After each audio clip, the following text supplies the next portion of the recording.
స్లోగా మీరు చెప్పిన 6 గ్యారంటీలు చూసి జనం ఓటు వేశారు. వాటిని నెరవేర్చడంలో మీకు తలప్రాణం తోక్కొస్తుందంటున్నారు. నెరవేర్చడానికే గవర్నమెంట్ ఫామ్ చేస్తాం. సో ఇప్పుడు కూడా చూస్తే మీకు చాలా విషయాలకి ఇంకా స్పష్టత లేదు, అమలు ఎలా పడుతుంది. మహిళలకి ఫ్రీ బస్ రైడ్ అని చెప్పారు. మొన్న సజ్జనార్ గారు వచ్చి చిన్న డిస్టెన్స్లకు వెళ్ళకండి పిలుపునిచ్చారు. దాన్ని ఎలా అర్థం చేసుకోవాలి? కొంతవరకు వెళ్ళడం. ఏంటండి కాంగ్రెస్ పార్టీలో అంత నచ్చేసిన విషయం మీకు? మినిస్టర్ చెయ్యాలన్నా, ఎమ్మెల్యే చెయ్యాలన్నా పర్మిషన్ వెళ్ళి కేసీఆర్ని అడగాలి, కేటీఆర్ని అడగాలి, కవితని అడగాలి, హరీష్ రావుని అడగాలి. నలుగురు సీఎంలు కదండి వాళ్ళకి. ఓహో, 4 సీఎంల నుంచి ఇప్పుడు ఒక సీఎంకి వచ్చింది. సో ఇప్పుడైతే మీరు యూఆర్ ఆస్పైరింగ్ ఫర్ భువనగిరి మీకు ఇస్తారని చెప్పి కొంతమంది సర్కిల్స్లో టాక్. అంటే మీరు ఎవరి వర్గం అని చెప్పుకోవచ్చు కాంగ్రెస్ పార్టీ సముద్రంలో? మెయిన్ ఇన్స్పిరేషన్ డీకే గారు. సో మొన్న అయితే మరి డీకే గారి చొరవతోటే మీరు కర్ణాటకకి మీకు అవకాశం వచ్చిందా? ముఖ్య పాత్ర పోషించారు. ఎవరు తప్పు చేస్తున్నారు, ఎవరు కరెక్ట్ చేస్తారు, ఇంతకుముందు వాళ్ళు చూసే కాంగ్రెస్ పార్టీని ఎంతవరకు చేసింది. బీఆర్ఎస్ పాలన అంత ఫ్యూచరిస్టిక్ గా ఆలోచించి బీఆర్ఎస్ ఎక్కడ ఆలోచించింది మేడం? ఎలా మంది కాంగ్రెస్ గవర్నమెంట్లోనే కదా. కేసీఆర్ గారి ఫేస్బుక్ పేజ్ చూడలేదేమో మీరు? చాలా మంది ఫుడ్ బోర్డింగ్ చేస్తూ వేలాడుతూ ఆందోళన పడుతున్న పోస్టులు. అలా అంతవరకు సరిపోతారండి, ఇంకా అయిపోయింది వాళ్ళు. ఇన్ని కార్లు ఉంటే ఇప్పుడు కొత్త కార్లు ఎందుకు కొన్నారండి? కేసీఆర్ ఫ్యామిలీ తినడానికే జీవిస్తుంది, తిన్నది. ఇప్పుడు మొత్తాన్ని కక్కుతారు. మీరు కక్కిస్తారా? చట్టం ఎవరికి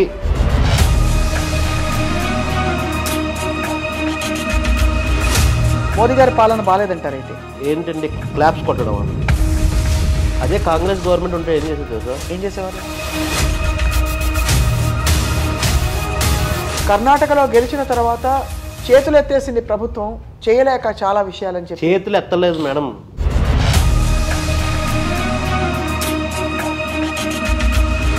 ఈ గత 10 ఏళ్లలో ఒక మాట ఒప్పుకుంటారా తేజ? మేము ఒకటి చెప్పరా మేడం, మేము ప్రతి బడ్జెట్లో మినిమం ఎక్కడున్నారు మేడం? అందరూ సూసైడ్ చేసుకుంటున్నారు. కట్లు ఉండవు.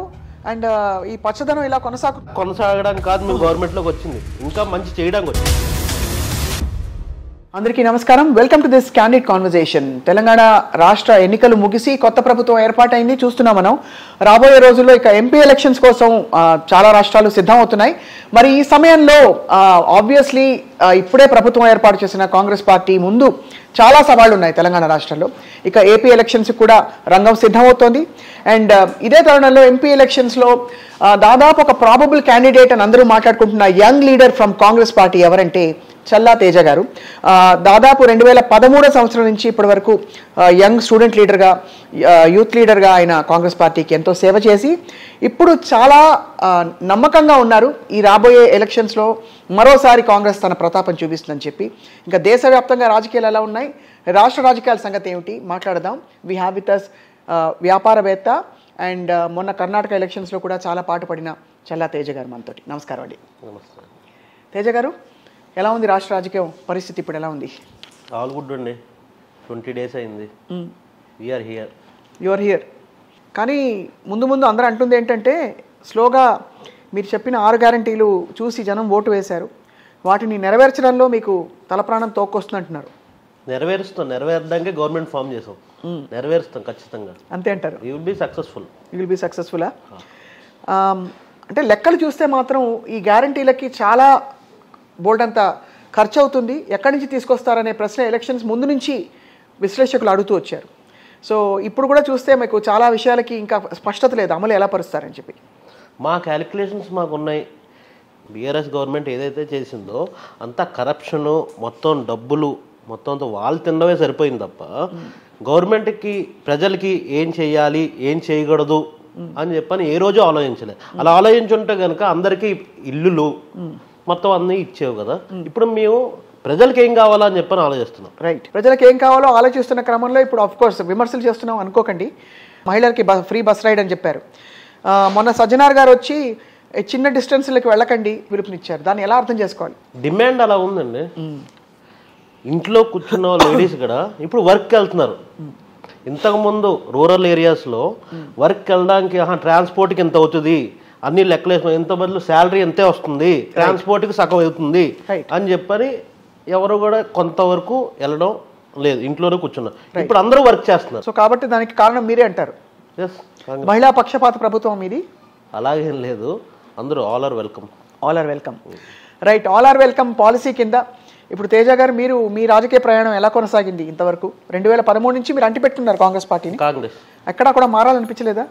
మీకు పిలుపు రాలేదా? మీరే మారలేదా? లేదు, మారలేదు. ఏంటండి కాంగ్రెస్ పార్టీలో అంత నచ్చేసిన విషయం మీకు? ఇండిపెండెంట్ అండి. ఇండిపెండెంట్గా ఏవైనా ప్రజలకి చెయ్యాలా అనుకున్నది చేయడమే. మినిస్టర్ చెయ్యాలన్నా, ఎమ్మెల్యే చెయ్యాలన్నా పర్మిషన్ వెళ్ళి కేసీఆర్ని అడగాలి, కేటీఆర్ని అడగాలి, కవితని అడగాలి, హరీష్ రావుని అడగాలి. నలుగురు సీఎంలు కదండి వాళ్ళకి. ఓహో, నలుగురు సీఎంల నుంచి ఇప్పుడు ఒక సీఎంకి వచ్చింది. ఇప్పుడు కూడా రేవంత్ రెడ్డి గారు, కోమటిరెడ్డి గారు, ఉత్తమ్ కుమార్ రెడ్డి గారు, మీకు కూడా పెద్ద తలకాయలు చాలా మంది ఉన్నారు కదా. ఇక్కడ పదవులు రావడం గురించి గొడవలు కాదు. నేను అక్కడ సేవ చేస్తాను, మీరు ఇక్కడ సేవ చేయాలి అని చెప్పని గొడవలు. సో తేజ గారు మీరు కూడా ఈసారి బరిలోకి దిగబోతున్నారు. ఇక్కడ కర్ణాటకలో మీరు చాలా వర్క్ చేశారట, బ్యాక్ ఎండ్. ఏం చేశారండి వర్క్? ఎలక్షన్కి మొత్తం అంతా బ్యాక్ అండ్ మొత్తం స్ట్రాటజీ అంతా చేస్తున్నాను. ఎలా ఉంటుందంటే స్ట్రాటజీ అంటే ఏ పాకెట్స్లో ఏంటి, ఎలాంటి వాగ్దానాలు ఇవ్వాలన్నా? అందరూ హామీలు ఇస్తారు. హామీలు ఇలా చేస్తే ఇలా నెరవేరుతుంది అని చెప్పడం కావాలి కదా. మెయిన్గా వెళ్ళాలి, కింద వరకు వెళ్ళాలి కదా. అవేర్నెస్ క్రియేట్ చేయాలి కదా. అవేర్నెస్ క్రియేట్ చేసి ఓట్ బ్యాంక్ని పెంచడం, అది చాలా ఇంపార్టెంట్ థింగ్. అవన్నీ చేసి మీరు అయితే కర్ణాటకని గెలిపించారు. ఇక్కడ తెలంగాణ అసెంబ్లీ ఎలక్షన్స్లో కూడా మీరు పాటుపడ్డారా? నేను మిర్యాలగూడకి యాస్పిరెంట్గా నేను ట్రై చేశాను. నన్ను అది మా సీనియర్స్ ఏం చెప్పున్నారంటే, ఎమ్మెల్యే నెక్స్ట్ పార్లమెంట్కి చేసుకుని ఉంటే కనుక మంచి క్యాండిడేట్స్, మంచి యూత్, యంగ్ లీడర్స్ కావాలి అని చెప్పడం జరిగింది.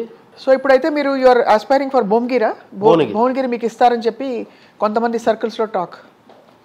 సపోర్ట్ ఉంది, కొంతమంది లీడర్స్ సపోర్ట్ ఉంది. ఎవరెవరున్నారు లీడర్స్ మీకు మిమ్మల్ని సపోర్ట్ చేసేవాళ్ళు? అంటే మీరు ఎవరి వర్గం అని చెప్పుకోవచ్చు కాంగ్రెస్ పార్టీ సముద్రంలో? ఆల్ ఆర్ సపోర్టింగ్ మీ. లాస్ట్కి ఫైనల్గా ఎవరు సక్సెస్ఫుల్గా ప్రజల వరకు అన్నీ అందించగలరు అని చెప్పని అనుకున్న వాళ్ళకే టికెట్ ఇస్తారు. రైట్, వాళ్ళు కూడా అనాలిసిస్ చేసుకుంటారు కదా. సో మీకు పెద్ద పొలిటికల్ బ్యాకింగ్ లేదు కదా తేజ గారు, మీరు మీ అంతటా మీరే వచ్చారా రాజకీయాల్లోకి? ఎలా వచ్చారు? I inspired from some leaders in Congress. ఎవరెవరు? మెయిన్ ఇన్స్పిరేషన్ డీకే గారు, దాని తర్వాత రేవంత్ రెడ్డి గారు, ఉత్తమ్ గారు, కోమటిరెడ్డి వెంకటరెడ్డి గారు, జానారెడ్డి గారు. వీళ్ళందరూ చేస్తున్న వర్క్ ఇన్స్పైర్ అయ్యి వర్క్ చేయడానికే కదా వచ్చేది. అవును. సో వేస్ట్ చేసి అలా మీరు కాంగ్రెస్తో ప్రయాణిస్తూ యూత్ యాక్టివిటీస్లో ముందు పాల్గొన్నారు. సో మొన్న అయితే మరి డీకే గారి చొరవతోటే మీరు కర్ణాటకకి మీకు అవకాశం వచ్చిందా? అంటే టు వర్క్ బ్యాక్ ఎండ్. ఆయనతో పాటు వర్క్ చేశాను. అది ఇక్కడ తెలంగాణ ఎలక్షన్లో కూడా ఆయన చేయి ఉంది కదా. బాగానే ఉంది. ముఖ్య పాత్ర పోషించాడు కదా ఆయన. అది ఆయన ఉండడం వల్లే కదా కేసీఆర్ కానీ బీజేపీ కానీ ఏం చేయడానికి భయపడ్డాయి. ఎందుకు భయపడ్డారు? ఏం చేశారు ఆయన? ఆయన హార్డ్ వర్క్ అలాంటిది, ఆయన స్ట్రాటజీస్ అలాంటివి, కాంగ్రెస్ స్ట్రాటజీస్ అలాంటివి. ఇక్కడ ఇంప్లిమెంటేషన్ రేవంత్ రెడ్డి గారి స్ట్రాటజీ ఒక రకంగా పనిచేస్తాయి కనుక అన్ని ఫింగర్స్ కూడా వర్క్ చేస్తేనే మంచిగా చేయగలం, పిడికిలు వస్తుంది. అంతే. అక్కడ డీకే గారు అయ్యి ఉండొచ్చు, ఇక్కడ మెయిన్గా రేవంత్ రెడ్డి గారు, ఉత్తమ్, వెంకటరెడ్డి గారు, వీళ్ళందరూ కలిసి రైట్ యూనిటీగా చేయడం వల్లే కదా మేము పవర్లోకి వచ్చాం. ప్రజలు కూడా కోరుకున్నారు ఎవరు తప్పు చేస్తున్నారు, ఎవరు కరెక్ట్ చేస్తారు. ఇంతకుముందు వాళ్ళు చూసారు కాంగ్రెస్ పార్టీని ఎంతవరకు చేసింది. ఇప్పుడైతే మొత్తం మారిపోయింది అంటారు. ఇదివరకు కాంగ్రెస్ పార్టీకి ఇప్పటికీ మార్పు ఉందా? అయితే మార్పు ఎప్పటికప్పుడు అప్డేట్ అవుతూనే ఉంటుంది. అప్డేట్ అవుతూ ఉన్నారు మీరు. కానీ ఇప్పటికి కూడా మీరు అంటే బీఆర్ఎస్ పాలన అంత ఫ్యూచరిస్టిక్గా ఆలోచించి ఒక హైదరాబాద్లో ఐటీని ఇంత స్ట్రాంగ్గా నెలకొల్పడం మొదలుకుని బీఆర్ఎస్ ఎక్కడ ఆలోచించింది మేడం? ఫ్యూచరిస్టిక్ ఆలోచించలేదంటారు. ఏం ఆలోచించింది? కాంగ్రెస్ చేసిందే ఇంప్లిమెంట్ చేసింది, కాంగ్రెస్ మొదలుపెట్టిందే వీళ్ళు వర్క్ కంప్లీట్ చేశారు. ఎగ్జాంపుల్ మన ఇక్కడ అసలు ఐటీ రంగం మొత్తం అంతా ఎలా మొదలు కాంగ్రెస్ గవర్నమెంట్లోనే కదా. రాజశేఖర్ రెడ్డి గారు ఉన్న టైంలో మొత్తం అంబులెన్స్లు 108, 106 మొత్తం అన్నీ మొదలైంది రాజశేఖర్ రెడ్డి టైంలోనే కదా. గ్యాస్ మొత్తం అంతా రాజశేఖర్ రెడ్డి టైంలోనే కదా. అప్పుడు కాంగ్రెసే కదా ఉన్నది. అవును, అవన్నీ ఇంప్లిమెంట్ చేసుకో. ఇప్పుడు బీజేపీ ఏం చేస్తుంది? అవన్నీ నాశనం చేసుకుంటూ వస్తుంది. గ్యాస్ ఏమో 1200కి చేసింది, పెట్రోల్ ధరలు అన్నీ పెంచుకుంటూ పోయింది. బీజేపీలో కనిపించేది ఎవరెవరంటే మోడీ, అమిత్ షా, అదానీ అండ్ అంబానీ. ఈ నలుగురు తప్ప ఇంకెవరైనా కనిపిస్తున్నారా? అది వెళ్ళి సామాన్య ప్రజలను అడగండి బీజేపీ అంటే ఏంటన్న. అదానీ పేరు చెప్తున్నారు ఈ మధ్యన. సో అంత స్ట్రాంగ్గా మరి అందువల్ల ప్రాబ్లం మీరు బీజేపీలోకి ఎప్పుడు అడుగు పెట్టాలనిపించలేదు మీకు? అంటే ఆ పార్టీలోకి అడుగు ఎందుకు పెడతామండి? మా పార్టీలో మాకు ఇండిపెండెంట్గా మమ్మల్ని స్వతహాగా వర్క్ చేసుకొనిస్తున్నారు, సేవ చేసుకొనిస్తున్నారు. ఈ ఎలక్షన్స్లో చాలా ముద్రలు వేశారు మీ పార్టీ. ఒక 10 మంది సీఎంలు ఉంటారని, ఇంకోటి మీది స్కామ్ గ్రెస్ అని, స్కామ్ల పార్టీ అని, మూడోది అన్ని చోట్ల చూస్తే ఎలక్షన్ రిజల్ట్స్ చూశాక తెలంగాణ మినహా మీకు చాలా చోట్ల బీజేపీయే పట్టు కనిపించింది. సో ఏంటి మీ కాన్ఫిడెన్స్ ఈసారి ఎంపీ ఎలక్షన్స్లో కాంగ్రెస్ హవా కొనసాగుతుందని? ఇప్పుడు మీరు చూడండి, 20 డేస్, ఈ 20 డేస్ పాలనలో ఏ ఒక్క లీడర్ లేకుండా కార్యక్రమాలు ఈ స్కీమ్స్ ఇంప్లిమెంట్ చేసినారు. మొత్తం అందరూ కూర్చొనే కదా ఇంప్లిమెంట్ చేశారు. అంతే అంటారు? మొత్తం అందరూ కూర్చొనే కదా ఇంప్లిమెంట్ చేసింది. ఎవరు లేరు మీటింగ్స్లో, ప్రెస్ మీట్లో ఎవరు లేరు, అందరూ ఉన్నారు కదా. అంటే కేసీఆర్ గారి ఫేస్బుక్ పేజ్ చూడలేదేమో మీరు? కేసీఆర్ గారి ఫేస్బుక్ పేజ్లో చాలామంది ఫుడ్ బోర్డింగ్ చేస్తూ వేలాడుతూ ఆందోళన పడుతున్న పోస్టులు, తర్వాత బస్సుల్లో సీట్లు దొరక్క మహిళలు కొట్టుకుంటున్న బాధలు ఇవన్నీ పెడుతున్నారు. అంటే ఇదేమిటి, ఇది ఆది నిష్ఠూరం అంటారా లేక? వాళ్ళు అంతవరకు సరిపోతారండి, ఇంకా అయిపోయింది. వాళ్ళు అంతవరకు సరిపోతారు. ఇంకా అలా పెట్టుకోవడమే, మేము డెవలప్మెంట్ చేయడమే, మేము స్కీమ్స్ ఇంప్లిమెంట్ చేయడమే మా పని. అది మీ ప్రాపర్ భువనగిరేనండి? మిర్యాలగూడ. సో మీరు మరి భువనగిరి ప్రజలకి ఏం చేద్దామని మీ సంకల్పం? నేను మిర్యాలగూడలో ఉన్నా కానీ నేను మొత్తం అంతా నా ఇల్లు దగ్గర నుంచి, నా బిజినెసెస్ దగ్గర నుంచి మొత్తం అన్నా భువనగిరిలోనే నేను చేసుకున్నాను. భువనగిరి పార్లమెంట్లోనే మొత్తం అన్నీ చేసుకున్నా. నాకు బిజినెస్ ఇక్కడ ఉన్నాయి, హైదరాబాద్లో ఉన్నాయి, కర్ణాటకలో ఉన్నాయి, ఢిల్లీ, అన్నీ తిరుగుతూ ఉంటాను. కాబట్టి నాకు హైకమాండ్తో కూడా బాగా పరిచయాలు ఉన్నాయి తేజ గారు మీకు? కొంత సోనియా గాంధీ గారు, బ్లెస్సింగ్స్ అయితే ఉన్నాయండి. బ్లెస్సింగ్స్ ఉన్నాయి అంటే గుర్తుపడతారు వాళ్ళు. అంతవరకు మీకు ఆ చొరవ ఉంది. గుర్తించారా మీ సేవల్ని ఇంతవరకు మీరు చేసిన? గుర్తించారు కాబట్టి ఈ రోజు ఇక్కడ ఉన్నామండి. కాంగ్రెస్ పార్టీలో ఉన్నది అదే గుర్తింపు వస్తుంది. మనం గుర్తింపు ప్రతి కార్యకర్తకి వస్తుంది. మేమైతే ఫామ్ హౌస్లో కూర్చోమే, మేము ప్రజల్లోనే ఉంటాం. లీడర్స్ ప్రతి ఒక్కరు ప్రజల్లోనే ఉంటారు. అయితే ఒకటి చెప్పండి తేజ గారు, మొన్నటి మీరు ఇంత మహిళా పక్షపాత గవర్నమెంట్ అంటున్నారు, ఆల్ ఆర్ వెల్కమ్ అని కూడా అన్నారు. బట్ మొన్నటి ఈ ఎలక్షన్లో 6 ఉన్నారా మహిళా క్యాండిడేట్స్ మొత్తం గెలిచిన వాళ్ళు? మా టార్గెట్ గవర్నమెంట్ ఫామ్ చేయడం, దాని ప్రకారం ప్రణాళిక చేస్తాం. కానీ మహిళలు రాకూడదు, మహిళలకు ఇవ్వకూడదు అని అయితే చెయ్యం. అయితే ఇదే దీనిలో అడుగుతాను, మైనారిటీలకు కూడా స్థానం ఈసారి దొరకలేదు. మైనారిటీల పక్షపాతి అయిన కాంగ్రెస్ పార్టీ గవర్నమెంట్లో మైనారిటీల అసలు ఎక్కడ ఎమ్మెల్యేలు కూడా ఒక్క శాసనసభ్యుడు కూడా మైనారిటీస్ నుంచి లేకపోవడం ఉంది. దాన్ని ఎలా చూస్తారు? ముస్లిమ్స్ ఆర్ బ్రదర్స్ అండి. అవును, అది అంటారు చెప్పడానికి, బట్ ఎవరు కూడా అకామిడేట్ కాలేదు, మొన్న గెలవలేదు. సో వాళ్ళని ఎలా ఇంక్లూడ్ చేయబోతున్నారు? ఎందుకంటే కాంగ్రెస్ పార్టీకి కొన్ని స్టాంపులు ఉన్నాయి, దట్ ప్రో మైనారిటీస్ అని, ప్రో విమెన్ అని. వీటిని జస్టిఫై చేయడానికి మీరు ఎలా కొనసాగించబోతున్నారు? ఇప్పుడు వచ్చేది ఎమ్మెల్సీలు ఉన్నాయి, దాని తర్వాత కార్పొరేషన్స్ ఉన్నాయి, ఇవన్నిట్లో అడ్జస్ట్ చేస్తారు. అందరి ప్రాతినిధ్యం ఉండేలా ప్రతిదీ హైకమాండ్ డెసిషన్ అంతే అంటారు. తేజ గారు, మామూలుగా మీరు చాలా చిన్న వయసులోనే సేవా కార్యక్రమాల మీద మీకు చాలా ముగ్గొచ్చింది. దానికి కారణం ఏంటండి? కారకులు ఎవరు? మీ స్ఫూర్తి ఎవరు అని? నేను నా చిన్నప్పుడు స్కూల్లో చదువుకున్నప్పుడు కొంతమంది ఫ్రెండ్స్ ఉంటారు. ఫ్రెండ్స్ ఉన్నప్పుడు కొంతమంది ఫైనాన్షియల్లీ పూర్ స్టూడెంట్స్ ఉంటారు.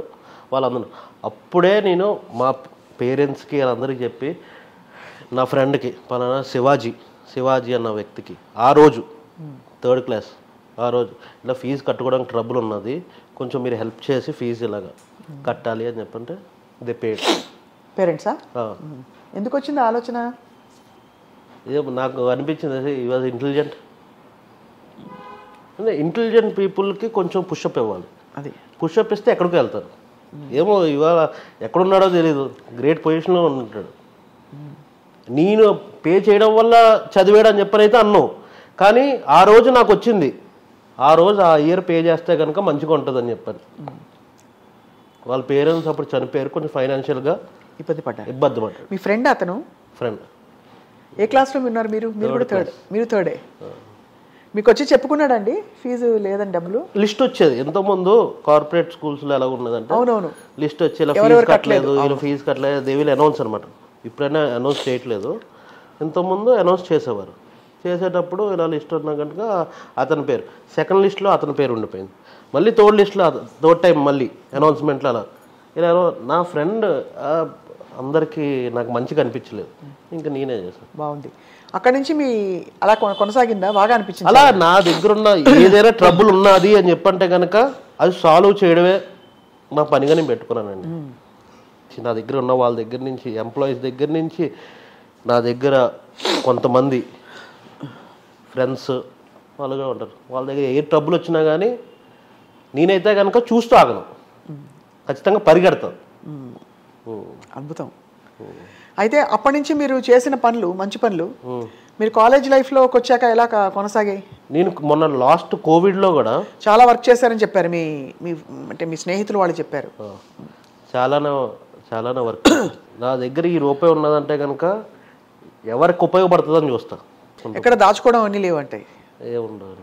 మరి ఎలక్షన్స్ అంటే బోల్డ్ అంతా మీరు బిజినెస్ ఫ్యామిలీ అని చెప్పారు కదా, మీరు వ్యాపారవేత్తగా ఉన్నారు కన్స్ట్రక్షన్ బిజినెస్లో. ఎలక్షన్స్ అంటే బోల్డ్ అంత ఖర్చు, మీరు పొలిటికల్ బ్యాక్గ్రౌండ్ ఉన్నవాడు వ్యక్తి కాదు, ఎలా మేనేజ్ చేస్తారు? ఏమంటే నేను హెల్ప్ చేసిన వాళ్ళ దగ్గర నుంచి సపోర్ట్ వస్తుందండి. అంతేనా? అంతే. నేను ఏ రోజైతే హెల్ప్ చేసిన ఉన్నారో వాళ్ళైతే అలాగే ఉండిపోరు కదా. అవును అవును. వాళ్ళు ఏదో ఒక విధంగా నాకు సపోర్ట్ చేస్తారు కదా. అవును. కొన్ని ఫ్యామిలీస్ అయితే 20 మెంబర్స్ ఓట్లు వస్తాయి. అలాగే అంటారు. ఓటు రూపంలో మిమ్మల్ని సపోర్ట్ చేస్తారంటారు. ఏమో ఏ విధంగా సపోర్ట్ చేస్తారన్నది, కానీ సపోర్ట్ అయితే చేస్తారు. హాయిగా వ్యాపారాలు చూసుకుంటూ ఇంకా కొంత డబ్బులు సంపాదించి కొంచెం పవర్ఫుల్ అయిపోయి చేయడం కంటే కూడా ఎందుకు ఇలాంటి ఒక రాజకీయ రంగంలో? నేను ఒక టైంలో అదే అనుకున్నానండి. అదే అనుకొని ఒక 1 month అందరినీ కట్ చేసుకొని నేను అదే చేద్దాం, సాటిస్ఫాక్షన్ రావట్లే. ఏదో ఆర్టిఫిషియల్గా లైఫ్ బతుకుతున్నట్టు ఉంది, సాటిస్ఫాక్షన్ రావట్లే. వస్తుంది, డబ్బు వస్తుంది, బ్యాంకులో మొత్తం అంతా పెరుగుతుంది, మళ్ళీ ఫుల్ఫిల్మెంట్ రావట్లేదు, తృప్తి. అంటే నేను చిన్నప్పటి నుంచి డబ్బు చూశాను కదండి. మంచి వెల్ ఎస్టాబ్లిష్డ్ ఫ్యామిలీ కాకపోతే రాజకీయాల్లో నెగ్గుకోవడం కష్టం కదండి. వెల్ ఎస్టాబ్లిష్డ్ ఫ్యామిలీ, డబ్బుకైతే కోత లేదు.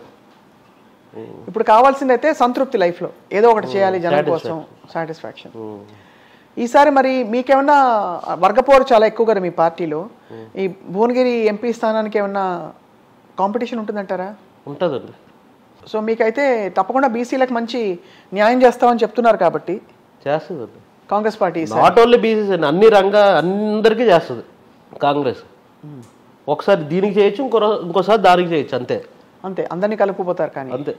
కాబట్టి మీకైతే ఈ లెక్కన అండ్ ఆల్సో ప్రాతినిధ్యం వహించడానికి బీసీల సమస్యలకి మీరు చేయబోయే కృషి ఏమన్నా ఉందండి ప్రత్యేకంగా? లేదు కాంగ్రెస్ పార్టీ మేనిఫెస్టో అజెండా ప్రకారం వెళ్ళిపోతారా? మా మేనిఫెస్టోయే బీసీలకి, ముస్లిమ్స్కి, అన్ని జాతులకి మంచి చేకూర్చే విధంగా ఉంటుంది. మా మేనిఫెస్టో అలాగా ప్రిపేర్డ్ అయి ఉంటుంది. ఎంతమంది బాగా మంచి విద్యావంతులు ఉన్నారు మీ టాప్ టైర్ నాయకత్వంలో స్టేట్లో? గొప్పగా హైలీ ఎడ్యుకేటెడ్ అంటారు. రేవంత్ రెడ్డి గారు వెల్ ఎడ్యుకేటెడ్, ఆయన జీవితాన్ని చదివిన వ్యక్తి. ఓహో, ఆ రూట్లో ఈవెన్ ఫ్రమ్ అకాడమిక్ ఎడ్యుకేషన్ కూడా ఉంది కదా ఆయనకు ఉంది. దానికంటే ఎక్కువ కదండి జీవితం చదవడం. ఉత్తమ్ కుమార్ రెడ్డి గారు, వెంకటరెడ్డి గారు, బట్టి విక్రమార్క గారు, జానారెడ్డి గారు సీనియర్.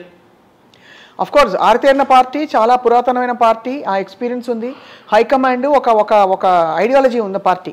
కానీ ఖచ్చితంగా ఇప్పుడు వచ్చిన ఈ తెలంగాణ రాష్ట్రానికి వచ్చిన ఒక గుర్తింపు, ఒక వన్నే ఏదైతే ఇంగ్లీష్ మాట్లాడి దంచుకొడతారో మన కేటీఆర్ గారు, ఉర్దూ అంటే ఉర్దూ మాట్లాడతారు, ఐటీ అంటే ఐటీ అంటారు, జనం పొలాల్లోకి వెళ్ళాలంటే అందరితో కలిసిపోతారు. ఫస్ట్ పాయింట్ వాళ్ళకంటే మంచిగానే మాడతారు, అంతే అంటారు. సెకండ్ పాయింట్ వాళ్ళ మేము తినం, మేము పెడతాం తప్ప. తిన్నారండి వాళ్ళు? ఎందుకు తిన్నారండి? తిన్నదే అది కదా మొత్తం.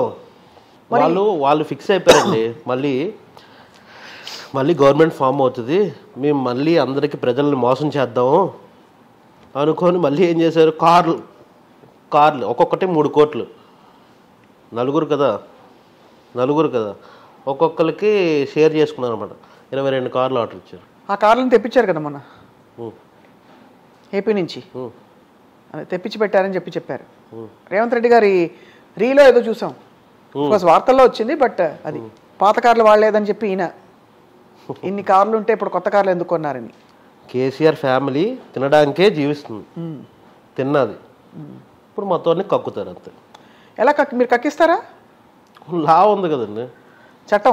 మేమేమి ఎవరికి వ్యతిరేకంగా వెళ్ళి రివెంజ్ పాలిటిక్స్ ఏమి ఉండవు. No revenge politics in Congress. ఆటోమేటిక్గా వచ్చేస్తుంది, ఆటోమేటిక్గా ప్రజల జోబులోకి వెళ్ళడం కావాలి కాంగ్రెస్కి. రాహుల్ గాంధీ గారు ఒక చాలా పాయింట్ వరకు ఆయన గ్రాఫ్ పెరగలేదు, సడన్గా ఇప్పుడు ఈ మధ్య భారత్ జోడో తర్వాత కొంచెం రైజింగ్ వచ్చింది. కొంచెం కేంద్రంలో బహుశా నాయకత్వ మార్పిడి అంటే ఒక ఆలోచన, ఎందుకంటే అంతవరకు అసలు పూర్తిగా నాటుకుపోయింది, పాతుకుపోయింది బీజేపీ అనే టాక్ వచ్చింది. సో ఎందుకంటారు మీరు? ఆయన క్యారెక్టర్ ఏంటో అందరికీ తెలిసిందండి, తెలియనంత వరకు ఆయన ప్రొజెక్ట్ అవ్వలేదు. ఇప్పుడు ఆయన క్యారెక్టర్ తెలిసింది ఒకరికి, ఈచ్ అండ్ ఎవ్రీ పర్సన్. ఎందుకు మీకు తెలియలేదా? భారత్ జోడో యాత్రలో ఎన్ని కార్యక్రమాలు చేశారు, ఎంత మందితో మాట్లాడారు,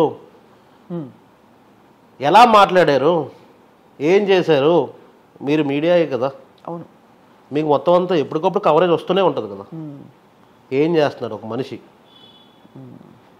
ఇప్పుడు అందరికీ తెలిసింది.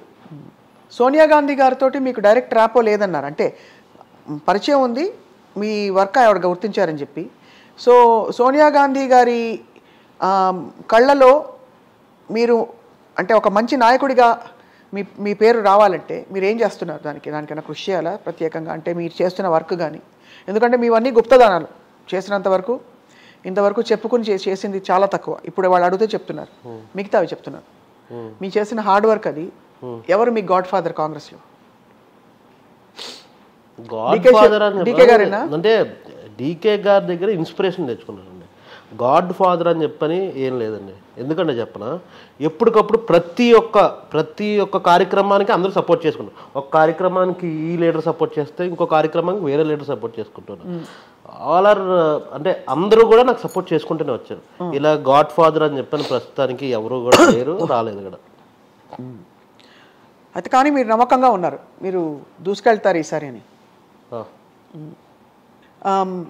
తేజ గారు, రాష్ట్రంలో ఈసారి బీజేపీకి ఇంత పూర్ పర్ఫార్మెన్స్ రావడానికి కారణం ఏంటంటారండి? ఇక్కడ స్టేట్లో టీఆర్ఎస్ అని చెప్పిన పార్టీని ఎంతైతే టీఆర్ఎస్ పార్టీని ఎంతైతే నెగిటివిటీ వాళ్ళకి వాళ్ళు చేసుకున్నారో, బీజేపీని కూడా వాళ్ళకి వాళ్ళు చేసుకుంటున్నారు. ఎందుకంటే కనుక అన్ని ప్రాజెక్టులన్నీ అదానికి, ఇంకో కొన్ని ప్రాజెక్టులు మిగిలినవేమో రిలయన్స్కి. ఇంకెవరికి ఉన్నారండి? ఎవరికి ఇవ్వలే. ప్రజలకి ఏమి ఇచ్చారు? ప్రజలకి సేవ చేసే వాళ్ళకి ఏం చేశారు? ఇంకా ఆటోమేటిక్గా బీజేపీ కూడా పడిపోద్దండి. పార్లమెంట్ ఎలక్షన్స్ ఇండియా కూటమి అన్నది చాలా మోస్ట్ పవర్ఫుల్. సో అయితే ఇండియా కూటమి బద్దలు కొడుతుందంటారు? ఖచ్చితంగా. ఈసారి చాలా కాన్ఫిడెంట్గా మోదీ గారు ముచ్చటగా 3వ సారి వస్తారని చెప్పి ఆయన ఆశిస్తున్నారు. మోదీ గారి పాలన బాలేదంటారు. అయితే కోవిడ్ టైంలో వ్యాక్సినేషన్స్ అండ్ కోవిడ్ని నివారించడంలో ఆయన చేసిన కృషి ఏంటండి? క్లాప్స్ కొట్టడమా? క్యాండిల్స్ వెలిగించడమా? అదే కాంగ్రెస్ గవర్నమెంట్ ఉంటే ఏం చేసేది తెలుసా? ఏం చేసేవారు? మేము ప్రతి ఒక్కరికి కోవిడ్ పేషెంట్ ప్రతి ఒక్కరికి ఫ్రీగా ట్రీట్మెంట్ చేసేవాళ్ళం. ఇండియాలో ఉన్న డబ్బులన్నీ ఖర్చు అయిపోతుందా అన్నా కానీ మేము చేసేవాళ్ళం. ఎందుకంటే మాకు ప్రజలు కావాలి. మోదీ గారు అలా చేయలేదంటారు. అయితే ఎందుకు చేశారండి? ఆయన చేయలేదు. ఇప్పుడైతే రాబోయే రోజుల్లో ఈ ఎలక్షన్స్కి సిద్ధమవుతున్న టైంలో షర్మిల గారి త్యాగం లేకపోయి ఉంటే మొన్న మీ కాంగ్రెస్ పార్టీ అంత ఘనంగా ఇక్కడ సాధించారా? ఓట్లు చీలేమంటారా? కొంచెం లేదు, కాంగ్రెస్కి ఉంది కదండి క్యాడర్. కాంగ్రెస్ క్యాడర్ ఎవరు కూడా కదపలేరు. మీ రాబోయే టర్మ్లో ఒకవేళ మీరు గెలిస్తే భువనగిరి ప్రజలకు మీరు చేయబోయే మంచి పనులు ఏంటి? వాళ్ళకి అందుబాటులో ఉండి వాళ్ళకి ఏవైతే కనుక కష్టం కలుగుతుందో అవన్నీ నెరవేర్చుకుంటూ వస్తామండి. అందుబాటులో ఉండి నెరవేర్చుకుంటూ వస్తారు. కానీ అసలు స్థానిక సమస్యలు ఏంటి మీరు అధ్యయనం చేశారా తేజ గారు? నేను రోజు చూస్తున్నదే కదండి. అవును, ఎలాంటి సమస్యలు ఉన్నాయి ఎక్కువగా అంటే గవర్నమెంట్ మొన్నటి వరకు బీఆర్ఎస్ ఉన్న వల్ల గవర్నమెంట్ పాలసీస్ కానీ వాళ్ళకి ఇంప్లిమెంట్ అవ్వక, ప్లస్ ఈ ట్రాన్స్పోర్టేషన్ ఇప్పుడైతే మేము ఫ్రీ ఏదైతే ఇచ్చామో ట్రాన్స్పోర్టేషన్ అవన్నీ నెరవేర్చుకుంటూనే వస్తున్నాం. అవన్నీ సక్రమంగా అందాలి. అవి అందుతున్నాయా లేదా? డెవలప్మెంట్ ముందుంది ముసళ్ళ పండగ చూస్తే అర్థమవుతుంది దట్ ఎంత కష్టమో ఈ 70,000 కోట్లు 1,00,000 కోట్లు తీసుకురావడం, ఈ పథకాలు 6 గ్యారెంటీలు అమలుపరచడానికని విశ్లేషకులు అంటున్నారు. మేము రెవెన్యూ పెంచుతున్నామండి. రెవెన్యూ కూడా పెంచుతున్నారా?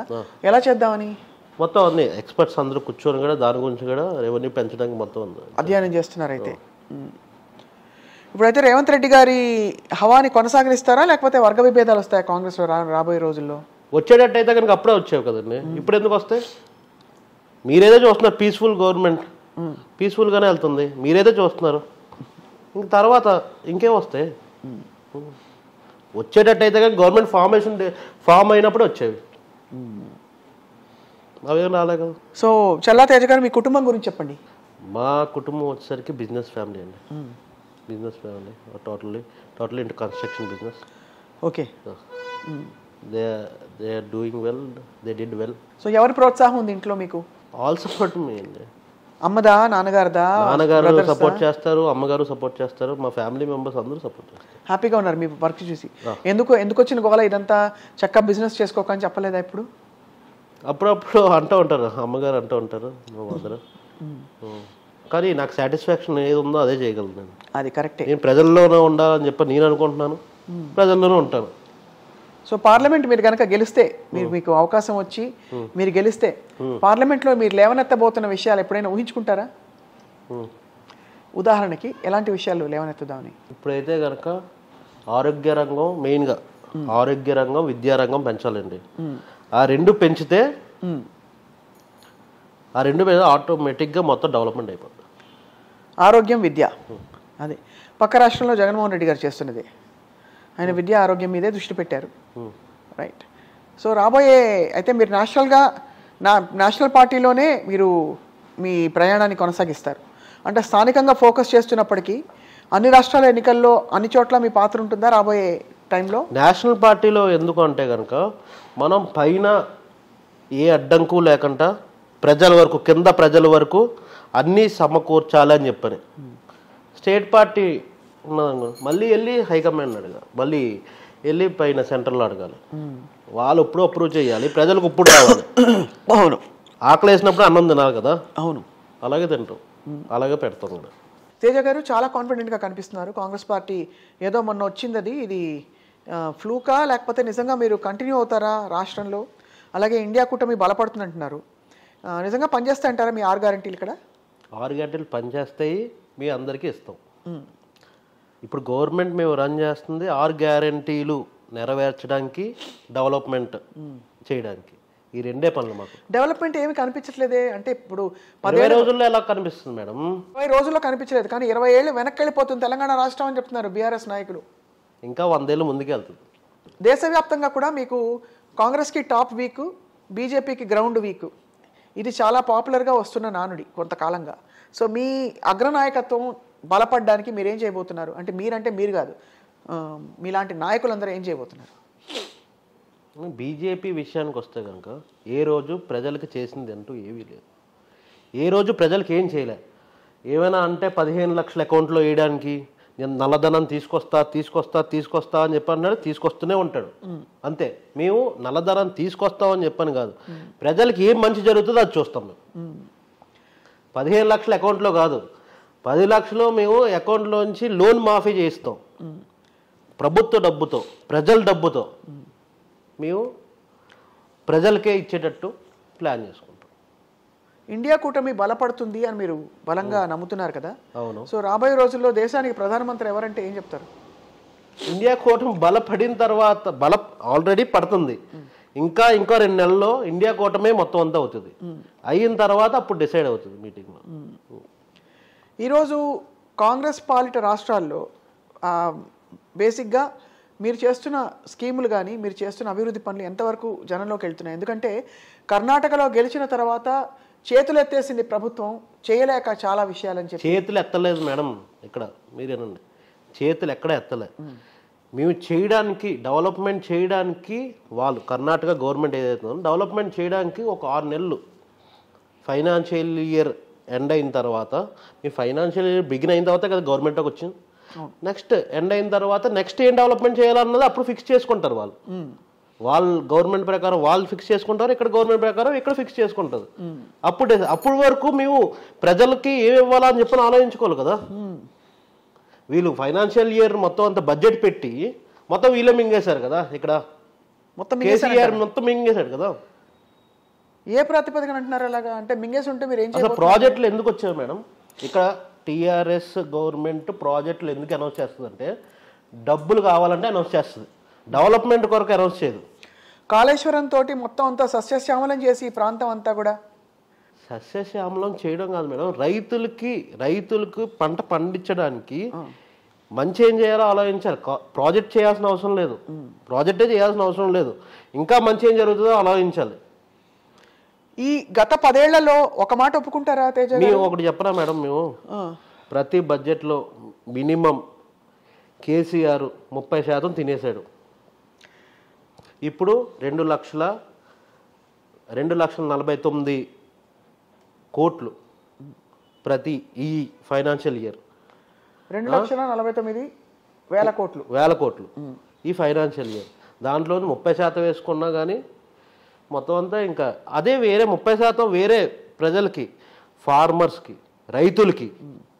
రైతులందరూ సుభిక్షంగా ఉన్నారు కదా తేజ గారు. ఇక్కడ ఎక్కడున్నారండి? మొత్తం అంతా చూస్తే ఎక్కడ చూసినా నీళ్లు. ఎక్కడున్నారు మేడం? అందరూ సూసైడ్ చేసుకుంటున్నారు. అందుకే కదా మొత్తం అందరూ రైతులందరూ మాకు ఓటేసింది దేనికి? ఇప్పుడు ఆ మార్పు వస్తుందనే కదా, లేదంటే రైతులు ఎందుకు మాకు సపోర్ట్ చేస్తారు? ఫ్రీ కరెంట్ 24 గంటలు కాంగ్రెస్ వచ్చింది, కరెంట్ కట్ అనే మీమ్స్ చేస్తున్నారు అందరూ వీళ్ళందరూ ఫేస్బుక్ లో. లేదు, అది టీఆర్ఎస్ మాత్రమే అవన్నీ తీసుకొని అవన్నీ అంతవరకే పరిమితం. టీఆర్ఎస్కి ఇప్పుడు పరిమితం అంతే, అంతమించి ఏం చేయలేదు. కరెంట్ కట్లు అయితే ఉండవంటారు, కరెంట్ కట్లు ఉండవు. అండ్ ఈ పచ్చదనం ఇలా కొనసాగుతుందంటారు, ఇంకా ఎక్కువ పెరుగుతుంది. రైట్, అలా కొనసాగడం కాదు మేము గవర్నమెంట్లోకి వచ్చింది, ఇంకా మంచి చేయడానికి వచ్చాం, ఆ మంచి చేస్తాం. మొత్తం మీద చాలా సవాళ్లతో, చాలా సమస్యలతో, నిరుద్యోగం, కొన్ని మౌలిక సమస్యలు అడ్రస్ కాకుండా, అంటే వాటికి పరిష్కారాలు దొరకకుండా మీ ప్రభుత్వం అధికారంలోకి వచ్చింది తెలంగాణ రాష్ట్రంలో. అలాగే కేంద్రంలో కూడా ఇండియా కూటమి బలపడుతుంది అంటున్నారు మీరు. అండ్ అందరినీ కలుపుకుపోయే ప్రభుత్వం మీదే రాబోతోంది అంటారు. అయితే ఎలిజిబుల్ క్యాండిడేట్ ఎవరైతే ఉంటారో ఆయన చేస్తారు. సోనియమ్మ ఫ్యామిలీ ఏదైతే ఉన్నదో ఆవిడ మేమే పదవులు తీసుకోవాలి, మేమే ఉండాలి అని చెప్పని ఏ రోజు అనుకోరు. వాళ్ళు ఉంటే బాగుండాలి అని చెప్పిన కూడా చాలామంది అనుకుంటారు. అయినా కానీ వేరే వాళ్ళకి ఛాన్స్లు ఇస్తారు. ఇప్పుడు వాళ్ళే ఇంకా హ్యాపీ ఏంటంటే వాళ్ళే ఇంకా పిఎం క్యాండిడేట్ కింద ఉంటే కనుక మంచిదని చెప్పని మేము అనుకుంటాం. మీరు అనుకుంటున్నారు? రైట్, వేచి చూద్దాం చల్లా తేజ గారు. రాబోయే రోజుల్లో బహుశా ఎప్పటి నుంచి మీ ప్రణాళికలు మొదలవుతాయి? ఎంపీ ఎలక్షన్స్ ఎప్పుడు ఉంటాయని అంచనా మీది? మార్చిలో ఉండొచ్చు. మార్చిలో ఉండబోతున్నాయి. మీ గ్రౌండ్ వర్క్ అంతా మొదలు పెట్టారా మీ నియోజకవర్గంలో? ఎప్పటి నుంచో చేస్తున్నారు అంతే. అంటే ఇప్పుడు ఎలక్షన్స్ ముందు చేసే స్టంట్లు కావంటారు అయితే మీది మొదటి నుంచి మీరు చేస్తున్న కృషి. ఇప్పుడు జనంలోకి వెళ్తే మిమ్మల్ని గుర్తుపడతారండి తేజ గారు? జనం కాంగ్రెస్ పార్టీలో అందరినీ కలుపుకుపోయే పార్టీ కాబట్టి అలా మీరు యంగ్ లీడర్గా బరిలోకి దిగుతున్నారు చల్లా తేజ గారు. మీకు అభినందనలు. Wishing you all the very best. మరి అవన్నీ వదిలేసుకుంటారా వ్యాపారాలు? ఏమండి మేడం, ఇక్కడ ప్రతి ఒక్క లీడరు, కాంగ్రెస్లో ప్రతి ఒక్క లీడరు బిజినెస్ పర్సనే. కాంగ్రెస్ గవర్నమెంట్ సేవా కార్యక్రమాలకు వచ్చి అవన్నీ బిజినెస్ అని పక్కన పెట్టారు. అంతే అంటారు? మీరు ఏ లీడర్ని చూసుకోండి. టీఆర్ఎస్ గవర్నమెంట్లో అందరూ బిజినెస్ పీపులే, వాళ్ళు సేవ మటుకు చేయరు. అంతే అంటారు? వాళ్ళ ఆస్తులు పెంచుకోవడానికి చేస్తారు. పెంచుకున్నారు ఆస్తులు? ఆ రోజు చూడండి, ఒక 10 సంవత్సరాల క్రితం ఆస్తులు చూడండి, ఇప్పుడు చూడండి ఆస్తులు. మావైతే పెరగవే, అసలు పెరగలేదా? పెరగల. మేము సేవకే మొత్తం అంతా చేస్తాం కదా. మేము ఎప్పుడు సేవ చేయాలని చూస్తాం, ఎప్పుడు బిజినెస్ చేయాలని చూడం. ఒకసారి వచ్చిన తర్వాత కాంగ్రెస్ పార్టీలోకి వచ్చిన తర్వాత ఏ లీడర్ అయినా, మీరు ఏ నేమ్ వన్ లీడర్, ఏ లీడర్ అయినా అదే చేస్తాం. ఎప్పటిలోగా తెలుస్తుంది తేజ గారు మీ పరిస్థితి? మీరు భువనగిరి లోక్సభ స్థానం నుంచి పోటీ చేస్తుంది లేంది. దాదాపుగా మేము వినడం అయితే ఖరారైంది మీ సీట్ అని. 2 monthsలో తెలుస్తుంది అనుకుంటున్నాను, ఇంకో 1 monthలో తెలుస్తుంది. డిసప్పాయింట్ అవ్వరు కదా రాకపోతే? వాళ్ళకి పని చేస్తామండి, ఎవరికైతే టికెట్ వస్తుందో వాళ్ళకి పని చేస్తాం అంతే అంటారు. అయితే మీరు మంచి బాలుడుగా అలా కొనసాగుతారు కాంగ్రెస్ పార్టీతోటే? ఎప్పటికైనా కాంగ్రెస్ పార్టీలో ఉంటారండి, ఎప్పటికైనా సరే. రైట్. అంత లాయల్టీ రావడం అంటే గొప్ప విషయం. ఈ తరం నాయకుల్లో రాత్రి కండువాలు మార్చేసి వెళ్ళిపోతారు. అక్కడ టికెట్ వస్తుంది, ఇక్కడ దొరకట్లేదని, సినిమా టికెట్లు ఈ థియేటర్ దొరకకపోతే ఆ థియేటర్ దొరుకుతాయి అన్నట్టు వెళ్ళిపోతున్నారు. మీరు ఉంటానంటున్నారు కాబట్టి చాలా గొప్ప గమనించవలసిన విషయం అంత లాయల్టీ ఉండడం. ఆ రోజు తెలంగాణ తెచ్చింది కాంగ్రెస్ పార్టీ అయినా కానీ ఎవరు మేమైతే వెళ్ళలేదు. తెలంగాణ తెచ్చింది బీఆర్ఎస్ కదండి. బీఆర్ఎస్ ఎందుకు తెస్తుందండి? మేము ఒప్పుకుంటే మాకు ప్రభుత్వం కూలిపోతుందని తెలుసు ఆ రోజు, అయినా కానీ తెలంగాణ ప్రజలకు మంచి చేయాలని చెప్పి సోనియమ్మ మంచి చేసింది. మంచి చేశారు. రైట్. అండ్ ఆ తర్వాత 2 చోట్ల నష్టపోయారు, అది అందరికీ తెలిసిందే. కానీ మేము ఏమో ఎన్కాష్ చేసుకోలేదే ఆ సిచ్యువేషన్ని. ప్రజలకు మంచి జరగాలని చెప్పని మేము కావాలంటే బ్యాక్ స్టెప్ అయినా వేస్తాం. కానీ అంతవరకు ఎందుకు రావాల్సి వచ్చింది అన్న క్వశ్చన్కి ఆన్సర్ చెప్పారా? అన్ని బలిదానాలు జరిగి అంత దూరం వచ్చిన తర్వాత మీరు స్పందించారు? లేదు, ముందు నుంచి స్పందిస్తూనే ఉన్నాం. ఒక బిల్లు పాస్ అవ్వడానికి టైం పడుతుంది, ఆ లోపు ఇవన్నీ జరిగినాయి. ప్లస్ మేము వాళ్ళని గుర్తించాం. ఏ పార్టీ అయినా గుర్తించిందండి? ఏ పార్టీ అయినా ఏం చేసినా సీఎం ప్రమాణ స్వీకారం చేస్తున్నప్పుడు వాళ్ళకి సపరేట్గా ఒక బ్లాక్ క్రియేట్ చేసాం. మొన్న రేవంత్ రెడ్డి గారి ప్రమాణ స్వీకారానికి వచ్చారు అందరూ వచ్చారు. మేమే కదా గుర్తించింది. కానీ ఒక విషయం బాగుంది, రేవంత్ రెడ్డి గారు వెళ్ళి కేసీఆర్ గారిని చూశారు కదా, ఆయన హిప్ సర్జరీ అవ్వగానే హాస్పిటల్లో వెళ్ళి పలకరించడం, ఎక్స్సీఎంని బట్ చాలా గౌరవంగా పలకరించారు. ఆయన హెల్త్ అన్ని రికవర్ చేసుకొని వచ్చి కూర్చోవాలి, మొత్తం మాదంతా చూడాలి, మా గవర్నెన్స్ అంతా చూడాలి మంచిగా. అంతే అంటారు? చూడడమే కోరుకుంటాం. ఎక్కడో ప్రేమ ఉంది మీకు కేసీఆర్ గారి మీద. అయితే ఆయన చూడాలి కదా మేము ఎలా చేసాం. అంతే అంటారు? మేము ఎలా చేసాం చూడాలి కదా, వాళ్ళు ఎలా చేయలేకపోయారు అన్నది మేము చేసిన దాంట్లో చూడాలి. ఇప్పుడు ఏంటి ఆపరేషన్ ఆకర్షితో లాగుతారా వాళ్ళ పార్టీ నాయకుల్ని మీ దగ్గరికి? రివెంజ్ పాలిటిక్స్ ఉండవు. అప్పుడు ఆయన లాగారు అంటే లాగలేదు, బట్ వెళ్ళారు కదా మీ పార్టీ నాయకులు చాలా మంది వదిలి వెళ్ళిపోయారు 2019లో 18లో. ఈసారి మరి రివెంజ్ పాలిటిక్స్ ఉండవు. చాలా మంది కాంగ్రెస్తో టచ్లో ఉన్నారు, కానీ మాకు ఎక్కడైతే కనుక మాకు బలంగా ఉందండి. ఇప్పుడు కాంగ్రెస్ పార్టీ బలంగా ఉంది. మేము బీజేపీ కాదు కదా లాగడానికి, బీజేపీ కాదు కదా. బీజేపీ లాగుతారా? బీజేపీదే అది స్ట్రాటజీ, అది లాగడమే. సో అయితే మీరు లాగరు ఈసారి. కానీ ఒక్క 5 మాది అలా రన్ అవ్వదు బ్రెయిన్, కాంగ్రెస్ బ్రెయిన్ అలా రన్ అవ్వదు. ఎలా రన్ అవుతుంది? కాంగ్రెస్ ఈసారి ఒకవేళ ఎక్కడైనా ఓడిపోయినా, మొన్నగడ ఓడిపోయినా కానీ అక్కడ ఎలా బలోపేతం చేసుకోవాలని చెప్పి మేము ఆలోచిస్తాం తప్ప నెక్స్ట్ ఇంతమంది ఎమ్మెల్యేలు లాగితే కనుక మనం ఇలా చేస్తాం కదా, అలా చేస్తాం కదా అని చెప్పని మోడీ ఆలోచించినట్టు సోనియమ్మ ఫ్యామిలీ ఎవరు కూడా ఆలోచించరు. రైట్. చాలా స్పష్టతతో ఉన్నారు, కాన్ఫిడెంట్గా ఉన్నారు తేజ గారు. మీకు wishing you all the very best. మీరు భువనగిరి ఎంపీ స్థానం నిలబడతారు, నెగ్గుతారని చెప్పి చూద్దాం. ప్రజలకు మాత్రం ఏం చేస్తారో మేము వేచి చూస్తాం, మిమ్మల్ని ఎప్పటికప్పుడు ప్రశ్నిస్తూ ఉంటాం. Thank you. ధన్యవాదాలు. నమస్కారం.